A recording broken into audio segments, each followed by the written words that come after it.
তুমি যখন আয়নার সামনে গিয়ে দাঁড়াও তখন আয়না কিন্তু তোমার সাথে কথা বলে না, আয়না নীরব থাকে, স্থির থাকে, কিন্তু তোমার দোষ ত্রুটি কোথায় আয়না কিন্তু দেখিয়ে দেয়।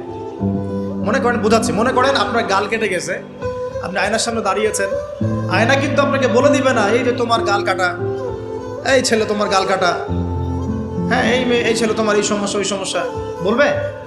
চুপচাপ থাকবে। আয়না দেখিয়ে দিবে আপনার ভুলটা কোথায়।